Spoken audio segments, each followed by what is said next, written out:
পিতা মাতার সন্তোষ আল্লাহর সন্তোষ, পিতা মাতার অসন্তোষ আল্লাহর অসন্তোষ। আল হাদিস, মুসলিম শরীফ। আবু জাহেল কোনো মূল্যে মেনে নিতে পারেনি, অথচ হজরত মুহাম্মদ সাল্লাল্লাহু আলাইহি ওয়াসাল্লাম তার ভাইপো যে সে চাইতো অন্য কেউ নবী হোক। এর ফলশ্রুতি হিসাবে আবু জাহেল ওই অগ্রণী ভূমিকা নিয়েছিলেন বদরের যুদ্ধের, যার ফলে বদরের যুদ্ধের সূত্রপাত হয়েছিল। এই যুদ্ধে তার লক্ষ্য ছিল মুসলিম জেহাদিদের পরাজিত করে নবীকে হত্যা করা।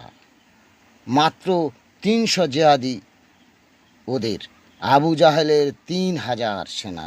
যুদ্ধ চলছে, আবু জাহেল দেখছে তার নিজের সেনারা একে একে কতল হচ্ছে, লাশের উপর লাশ পড়ছে, পিছন ফিরে চেয়ে দেখে তার সেনারা পিটটান মেরেছে।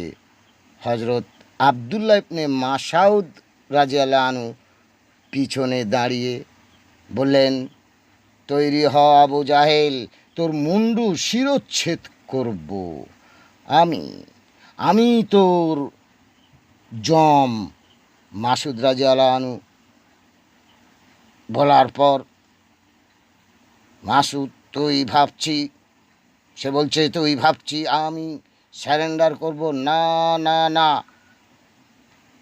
তার মধ্যে অহংবোধ বেরিয়ে এলো, কিন্তু ফেরাউন আল্লাহর কাছে বাঁচতে চেয়েছিল।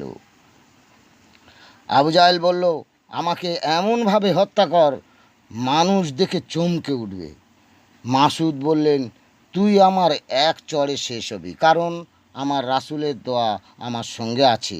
আবু জাহেল চেঁচিয়ে বলল, তুই মোহাম্মদকে আমার কাছে যতই রাসূল স্বীকৃতি দিস আমি মেনে নেব না। মোহাম্মদকে আমার কাছে যতই তুই রাসূল স্বীকৃতি দিস, পরন্তু কেয়ামতে বেলাল যখন বলবে আশহাদু আন্না মুহাম্মাদার রাসূলুল্লাহ, তখন আমি বলবো মোহাম্মদ রাসূল নয়। অতঃপর মাসুদ তার দেহটি হত্যা করে ধুলো লুণ্ঠিত করলেন। এই যুদ্ধে আলী রাদিয়াল্লাহু আনহু যখন বীর বিক্রমে শত্রুদের নিধন করে রাসূলের কাছে বলছেন, হে রাসূল, আমি এসব কাজ করেছি সব তোমার মুগ্ধ হতে। রাসূল বললেন, আমিও তোমার মুগ্ধ হতে। জিবরাইল আলাইহিস সালাম বললেন, আমি তোমাদের দুজনার মুগ্ধ হতে।